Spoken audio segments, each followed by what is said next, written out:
Ahli syariat itu menemukan Tuhan dengan ilmunya. Semakin dia mengkaji ilmu, maka dia akan meyakini keakbaran Allah. Makanya orang-orang alim itu, mohon maaf, orang-orang alim itu tipikalnya mungkin dia seneng ngaji, tetapi ibadahnya biasanya pas-pasan. Orang yang alim itu biasanya ibadahnya banyak, mohon maaf, ilmunya banyak, tapi ibadahnya kurang khusyuk. Contohnya siapa? Nabi Sulaiman. Nabi Sulaiman itu nabi yang sangat alim, tetapi ibadahnya kalah khusyuk dengan bapaknya Nabi Daud. Contoh begini, masih ingat cerita Kubro dan Suhro, kakak adik. Kubro ini kakaknya, Suhro ini adiknya. Kubro dan Suhro ini sama-sama meteng, hamil. Kalau bahasa Jawanya apa? Ngandut. Bahasa lebih halusnya apa? Anggarep beni. Kalau anggarep sari itu men, anggarep beni itu meteng. Loh, saya itu kalau ngomong halus, Pak Giri kalah sama saya. Kalah. Cuman kalau saya ngomong halus, orang Ponorogo malah kaget, loh. Miftah cangkemnya kesambet boyo. Jadi meteng itu bahasa Jawanya ngandut, yang lebih halus namanya anggarep beni. Kalau menstruasi itu anggarep sari. Menstruasi ya, bukan mencret-mencret. Nah, dua-duanya ini hamil, meteng. 9 bulan kemudian melahirkan. Oh, ini ada pemirsa BTV. Jadi Pak Giri, alhamdulillah acara malam hari ini disiarkan oleh BTV dengan acara Jalan Dakwah Gus Miftah. Alhamdulillah ini acara ahlu sunnah paling favorit di televisi nasional. Jadi lumayan, raine Pak Giri ditonton secara nasional. Santai aja Pak Giri. Oh, yang penting iso ngonek-ngoneknya sak mudare. Lah.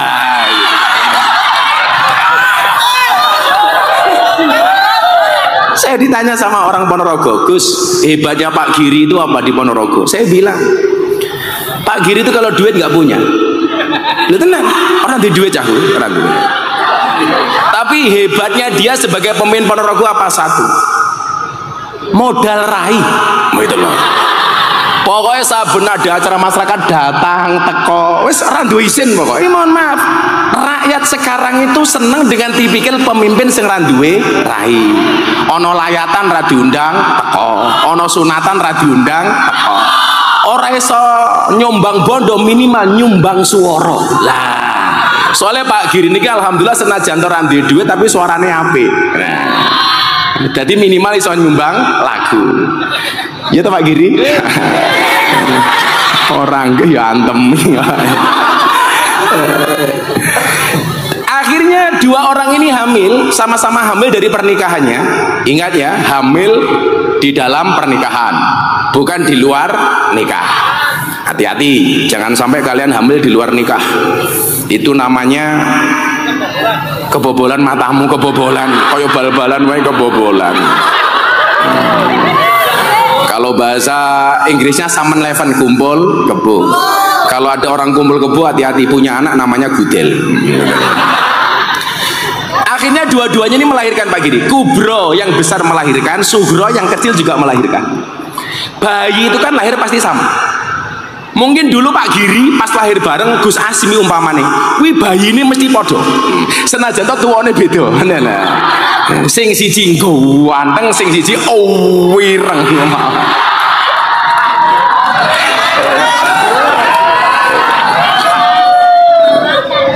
Jadi belajar dari pengalaman Pak Prabowo terpilih jadi presiden itu karena sering didolimi. Lah, makanya kalau Pak Giri pengen jadi bupati lagi maka harus siap-siap didolimi.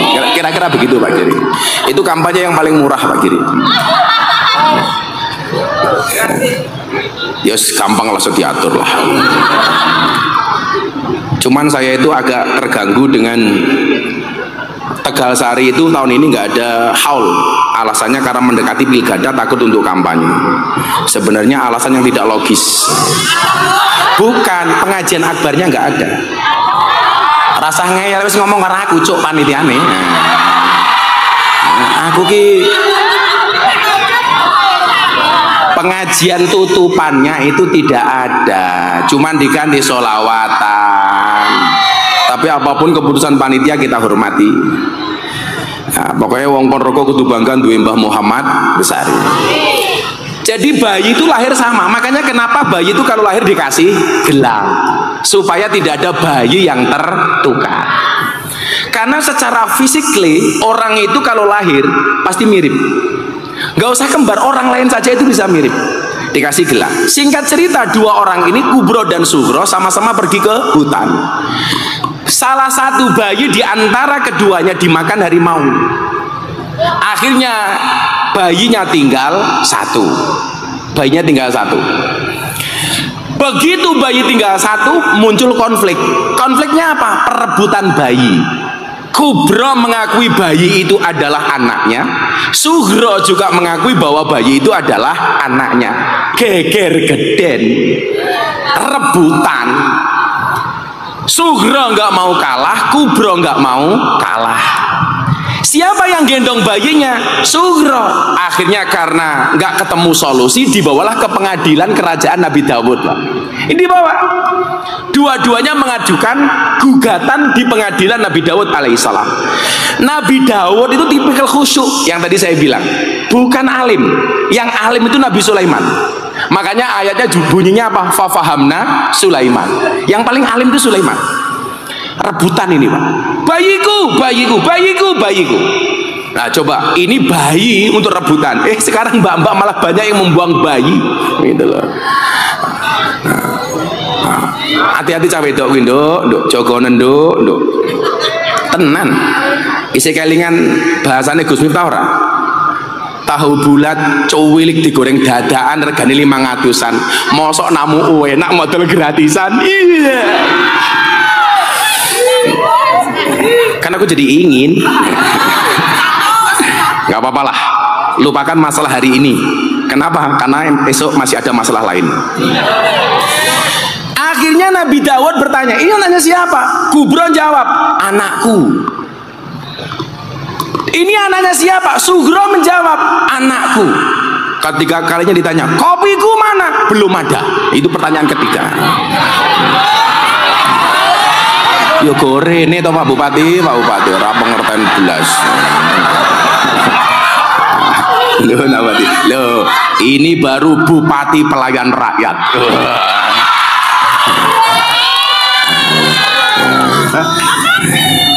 Bagus. Terima kasih Pak Bupati. Jadi cara menutupi tidak bisa nyumbang harta minimal dengan nyumbang tenaga, kira-kira begitu. Karena bayi ini berada di tangannya Kubro, akhirnya Nabi Dawud menyatakan apa? Kalau melihat, mohon maaf, karena bayi ini di tangan Sugro, Nabi Dawud orang khusyuk itu kan ciri-cirinya gampang Pak. Orang khusyuk itu ciri-cirinya nggak mau banyak konflik.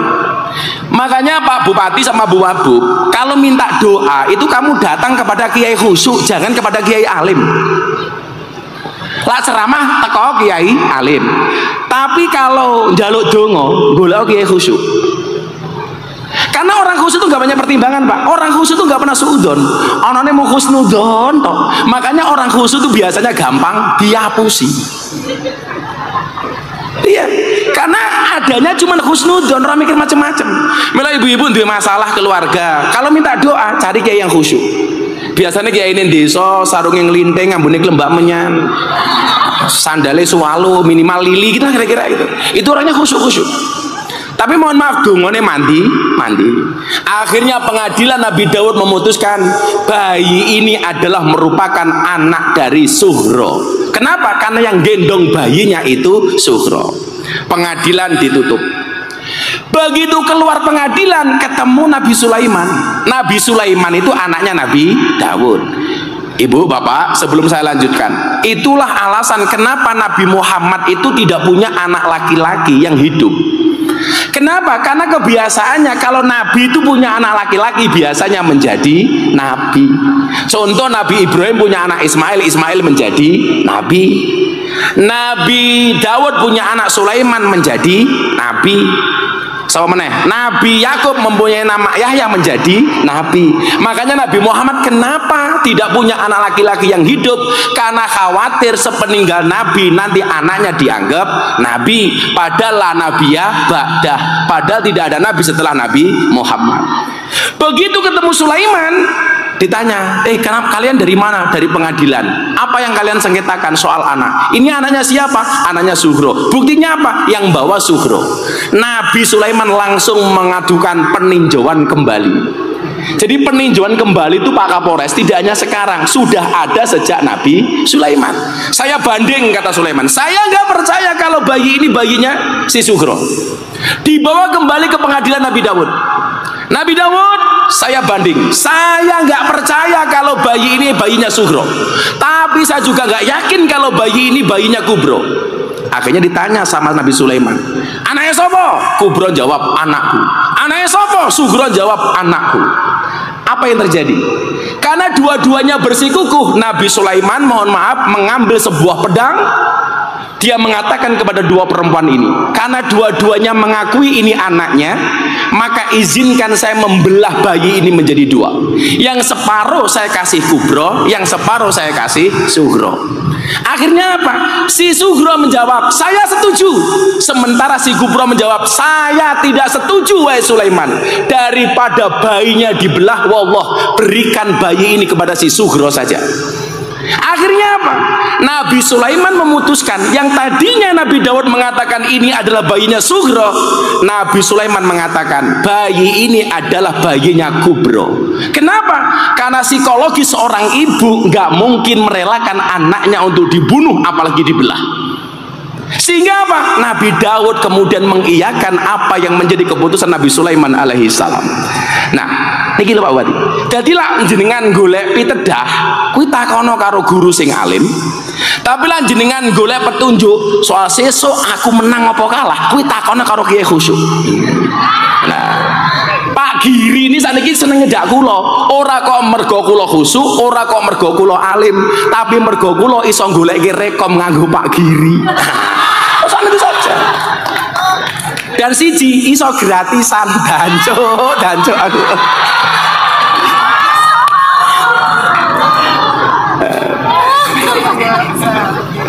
Nah, ngono Gus Kawit.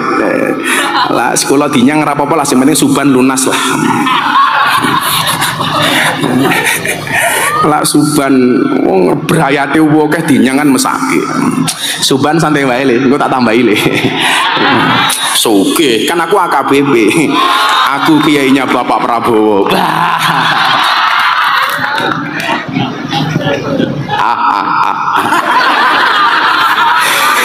Jadi ahli syariat itu menemukan Tuhan dengan ilmunya. Semakin banyak ilmu, dia akan semakin dekat dengan Tuhannya dengan cara mengkaji.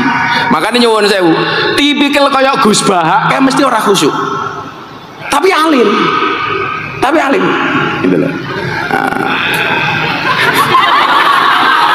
Lah kaya bakul es teh iki ora alim, ora khusyuk. Lah iki ngene bedane. Tapi salah satu mukjizat bakul es ki nuwun sewu, cangkeme gede. Kadang-kadang pembicara pakai mic saja masih kekalahan. Bakul es.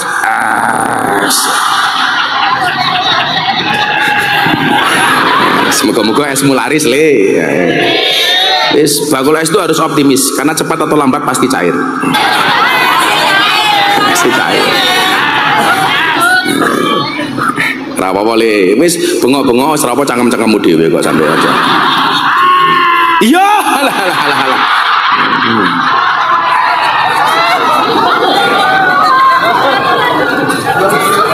Saya kemarin bikin es teh gula, pas diaduk yang larut kesedihan. Iya.